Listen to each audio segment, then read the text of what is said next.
Welcome back to Awaken with Me, helping you become aware and empowered on all things health and wellness on your health and healing journey. Welcome back to Awaken with Me. Today, our guest is Susan Lynn Hendricks, MHA PhD, has 3 degrees in the field of health and science. She's a past member of the American Health Care Association. But most importantly, she is living her best life regardless of having this autoimmune illness. Before Susan was diagnosed with lupus, she owned a successful home medical equipment company along with a medical billing and consultant company. Susan formed the Charlie E. Minnie P. Hendricks Foundation, which provides assistance to those living with lupus and other chronic illnesses. Welcome, Susan. I'm so excited to be talking to you this morning. Well, thank you for having me. Sure. So let's start with you telling us a little bit about um, what what lupus is, because everyone might not know what that is. Well, lupus is an autoimmune illness um, that attacks my internal organs. Um, I first came down with the symptoms of lupus at the age of 5 years old. I lost all of my hair. I had what is known as the butterfly rash, but back in the 60s, my parents just thought I had a heat rash. And I went from doctor to doctor to doctor. And back then, physicians were not well knowledgeable about this autoimmune illness like they are today. I did not get diagnosed till 2004, but I exhibited all the signs and the symptoms. There are different forms of lupus, but the one that I have is the most dangerous one because it has attacked my heart, my liver, my lungs, um, my kidneys, and now I'm going through with lymphoma. Lupus also attacks your lymphatic system, Mm-hmm. but there is discoid lupus that affects only the skin. Um, and people with lupus may look normal on the outside, but we fight a silent battle every day just to keep pushing and making it. Yeah, thank you for sharing that. I could only imagine what it must have been like for you as a young child going through something and like that and not understanding what it was. You yourself, your parents, the doctors. So what was that like for you and how did you You know, manage? the majority of my life, and I'm going to keep it totally upfront and honest with you, the majority of my life, I have been ill. I couldn't go outside and play like the rest of the kids. Mm-hmm. If my parents, if I wanted to go outside, I should say, I would have to wait till the sun went down, Mm-hmm. and then I would come back in the house. It was rough, but Mm-hmm. um, I was the youngest of four siblings, so I amused myself. I would play office. I would mimic my parents and I would play office like I owned a business and things like that. So for me, the hardest part, and it bothered me a little bit because I wanted to go outside and be like the rest of the kids, but I couldn't. I've experienced things going throughout grade school and high school, missing school, but I graduated on time, went to Mhm. college, and I was writing my dissertation, and I went into a lupus flare. And when I say a flare, that means my whole body was in tremendous pain. And I had to have my dissertation in by 1 o'clock in the morning. And I said, I'm not going to make it. So I need to email the professor and let him know what was going on. And I broke down and told him that I had lupus and I was in a lupus flare. And he gave me until 5 o'clock that morning to get my dissertation in. So in between the pains, I would type, then lay down, get back up and type again. So, yes, it is rough. Lupus is not easy. It is not an easy illness. Mhm. And I could only imagine what the diagnosis process must have been like. Like having faced issues myself starting last year and being positive for an autoimmune condition, and reading up and learning more, I've learned that autoimmune conditions take upwards of 12 years to be diagnosed Mm-hmm. in current days. Mm-hmm. So I could only imagine what that must have been like um, back then. Yeah, it was the point of basically, I was always sick and so tired, and I would literally have to push myself and say, well, I don't know what's going on, but I got to keep going. Mhm, And, you know, it may be hard for some to believe that you could do this at a young age, but my mind was set on I'm going to graduate high school. I'm going to college. I'm going to graduate college. I'm going to make something of myself. mhm, I'm going to go farther than my parents went. And yeah, I did it, but it was a hard road to travel. And I'm not going to tell anyone, "Oh, you will be fine. It's easy." No, it's not easy. It's a mhm, hard road. mhm. And what you said just now, you started to touch base on like the mind factor of it. But what has been the greatest challenge for you living with lupus, and how have you overcome that?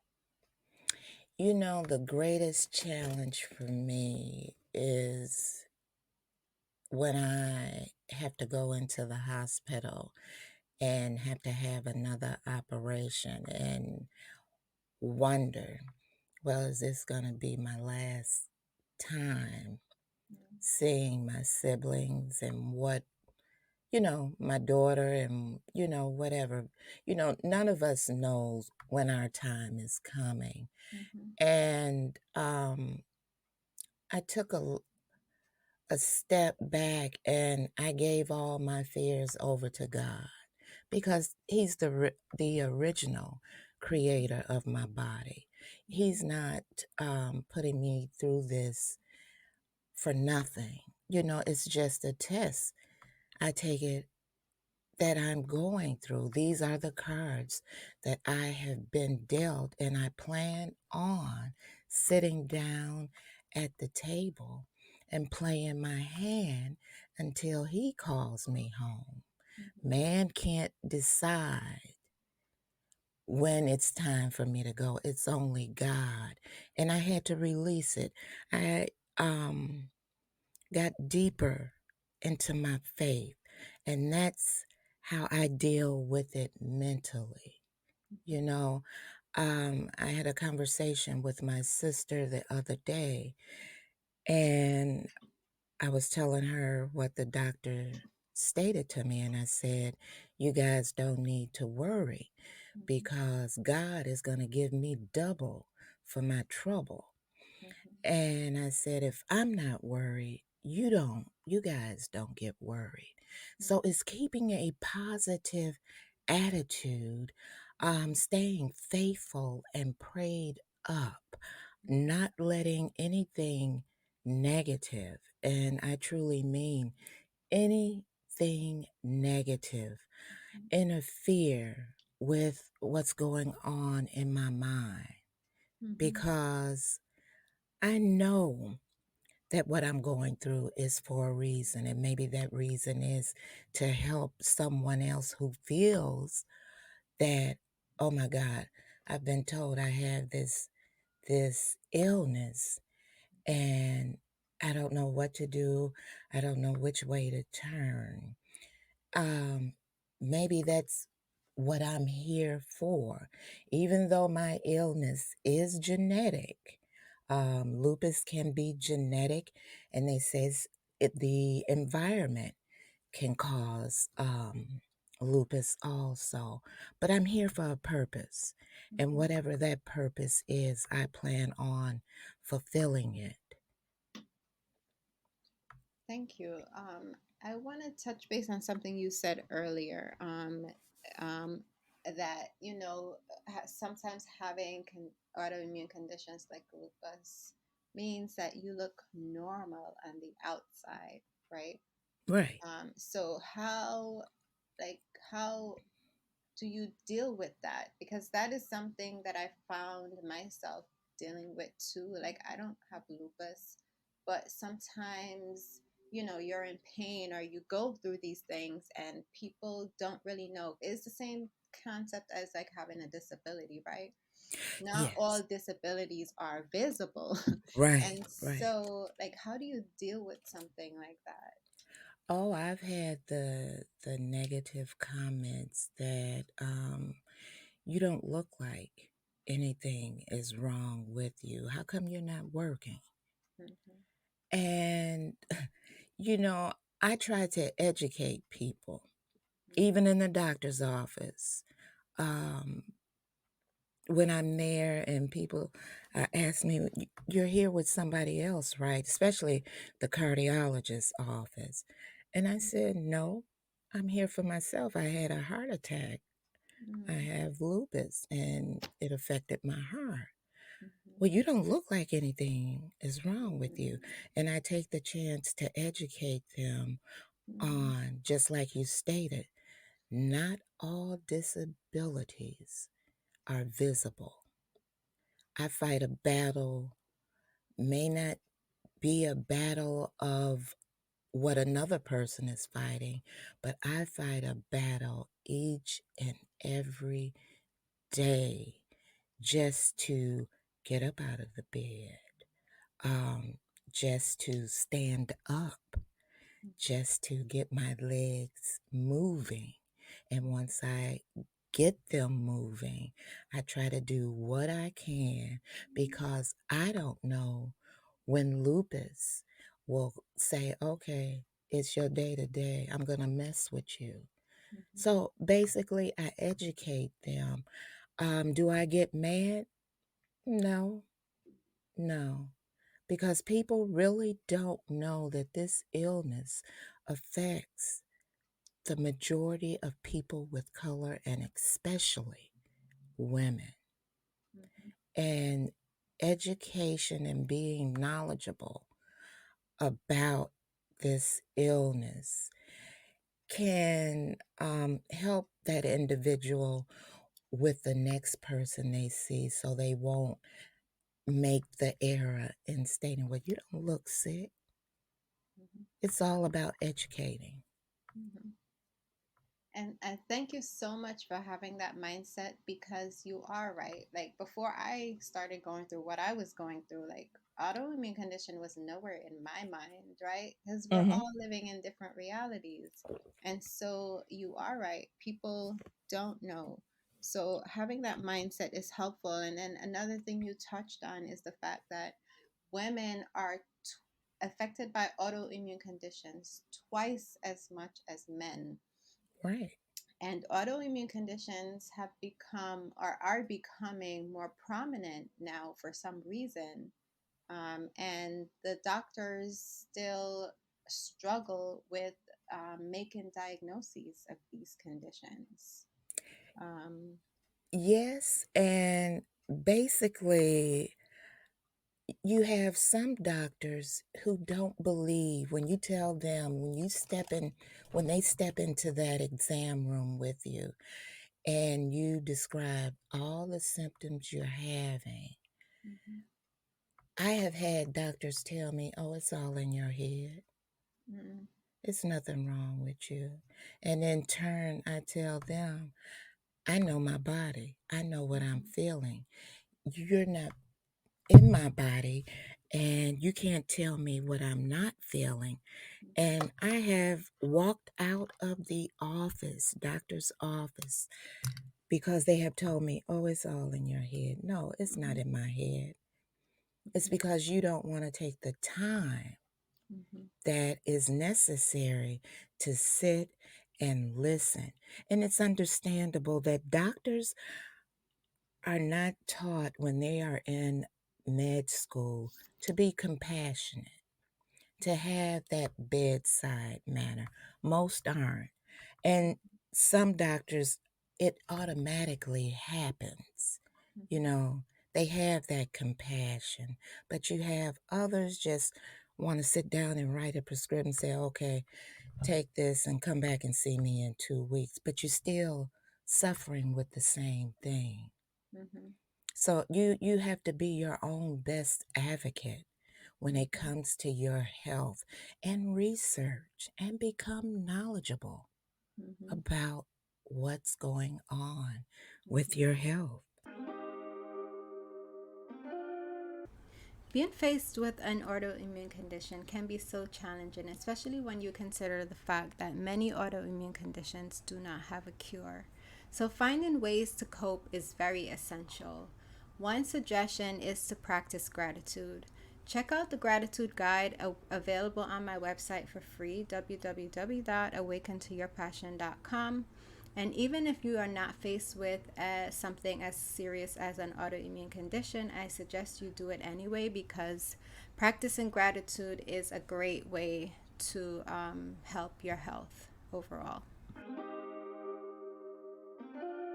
Yes. Oh my goodness. Thank you so much for saying those things. Like that was one of my struggles too, like going through some of this. Like, the questions that the doctors would ask me, they wouldn't say outright that you're crazy, but Hmm. that's how it felt. Like you don't know what you're talking about, but what you just said, you have to be your own best advocate. You know yourself best. You are the one experiencing these things, so even when and it's hard because the doctors are supposed to be the professionals, so when you go to them and they're looking at you like you're crazy, it really does hurt. Yeah, um yeah. yeah. Doctors will gaslight patients too and make you feel, am I losing my mind? Mhm.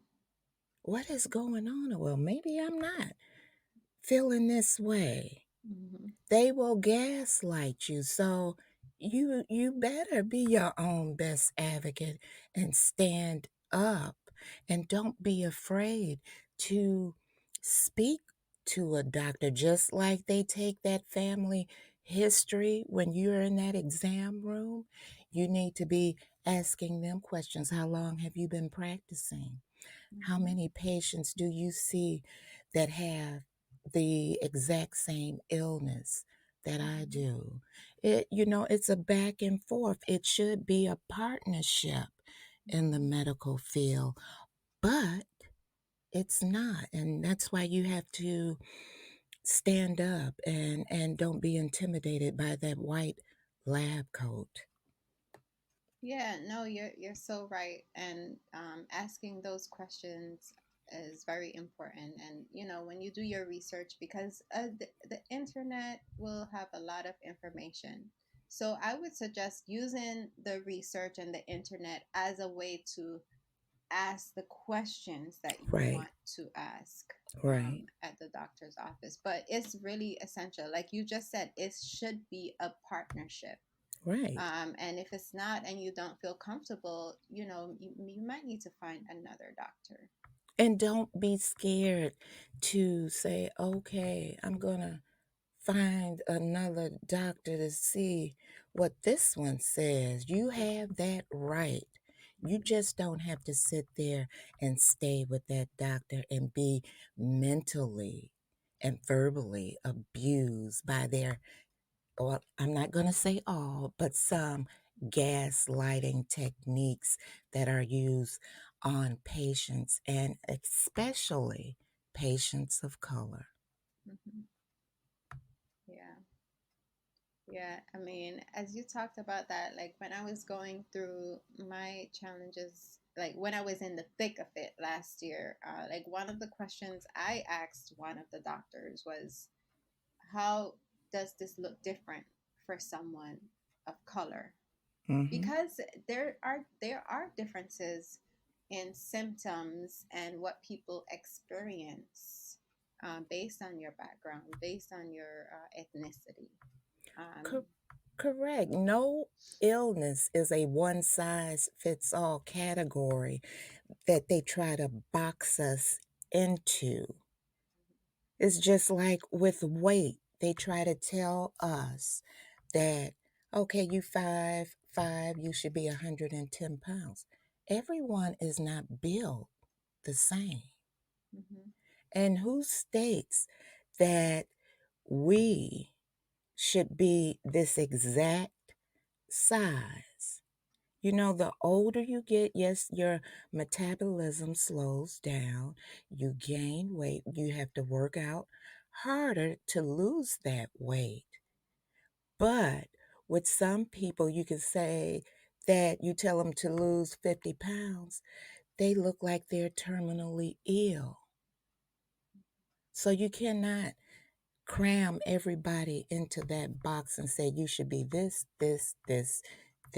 Everybody's different. Everybody's body reacts differently to illnesses, to medications, and to everything. mhm. So I wonder about food. What does that look like for you? Like, what's the relationship between food and, you know, living with an autoimmune condition?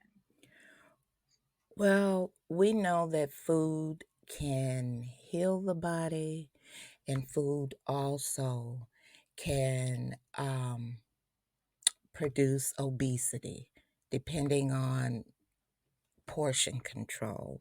As for myself, I have gastroparesis. Lupus affected my stomach. So my stomach is partially paralyzed. And food for me, when I was in high school, I could not consume meat. I did not eat pork. My mother had to prepare my food. Um, they call it in the medical field mechanical soft diet, which is where your food is ground up like baby food. Mhm, Okay. And right now, I am on a gastroparesis diet, which all of anything that I consume is I have to put it in a blender. You mhm, know, if it's cooked vegetables, it has to go in a blender, and I can only eat so much of whatever I'm consuming at a time. But you might as well say I'm a vegan. In high school, I was a vegetarian, and now I'm a vegan. Certain foods can cause inflammation to individuals with autoimmune disease. mhm, Um, but as for me, like I said, since the gastroparesis and half of my stomach is paralyzed, I consume baby food at mhm, times. It all has to be placed in a blender. No raw vegetables, no more salads, nothing like that. mhm. Yeah, as you mentioned that, it reminds me of, how individual diet is, um, like, it's different for everyone, right? Yeah, Everyone will feel okay with different kinds of food. Some people can consume and process meats right, okay, and some can't. Some can process dairy, some can't. right. Um, yeah. But when you talk about foods, it's essential that um, we eat a healthy diet. And for most individuals that live in urban communities, these communities don't have quality markets where residents can shop, so they consider those food deserts. Mhm. And people will buy um, from the local corner party store instead of traveling out, and some don't have the transportation to travel out to a better store to buy more nutritious food to consume. And some people actually think that it costs more money to consume um, more nutritious food. And it doesn't. It's all about in the choices you make in that supermarket. Because eating fast foods and processed foods leads to sluggishness, overweight, emotional overeating, and eating in secret due to maybe emotional um, feelings or depression. And that is bad on the body, period. So it's best, I know back in the day when I was coming up, the food was fresher. The animals were not injected with steroids and antibiotics to plump them up and to sell them quicker. Now Mhm. you have to be careful of what you place in your body, just like antibiotics. Yes, they inject some animals with antibiotics, and we take antibiotics. And when that antibiotic that we take does not work, why do you think that is? More than likely, you had some form of meat that had been injected with a human antibiotic. So the doctor has to run a series of antibiotics on you until they get to the right one that can cure whatever infection that is going on with you.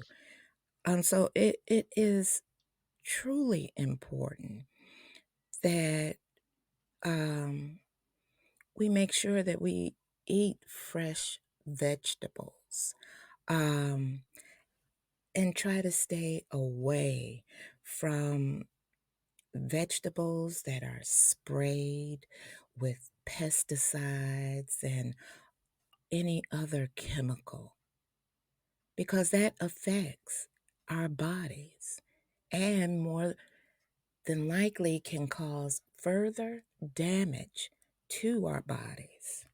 Mhm. Yeah, thank you for sharing that. And also the fact that it doesn't always cost more to eat better. Um, No. I've seen that. Yeah. Mm-hmm.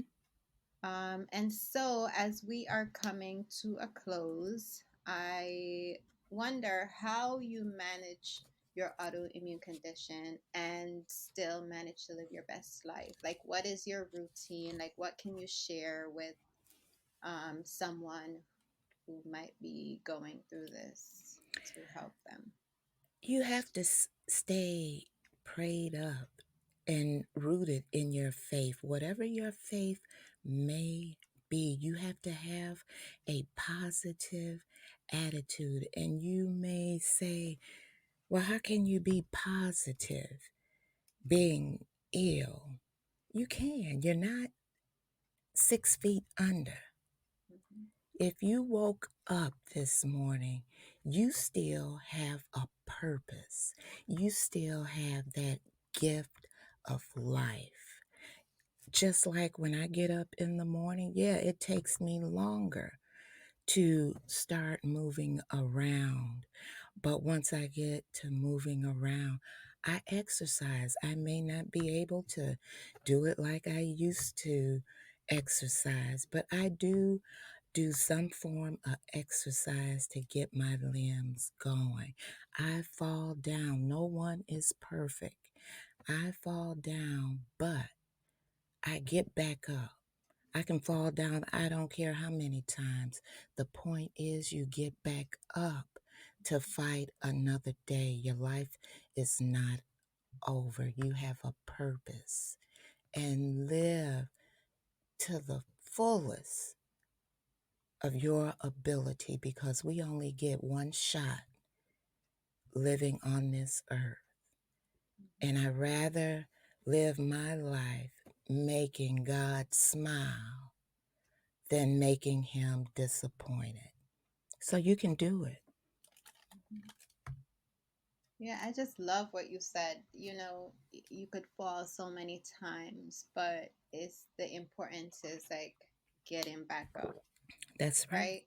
That's And right. then also living the fullest to your ability. That will look different for everyone, right? Right. Right. But you decide what your fullest is based on what you can manage. And don't feel bad if you couldn't do it today. There's always tomorrow. You get up and do it tomorrow. Mhm. So stay positive. Thank you so much. So, how can our listeners find you? You can contact me. Um, I'm on Facebook, Susan Hendricks. I'm on IG at I am Lupus. I'm on Twitter, My Story Living with Lupus, and my foundation, the Charlie E. and Minnie P. Hendricks Foundation.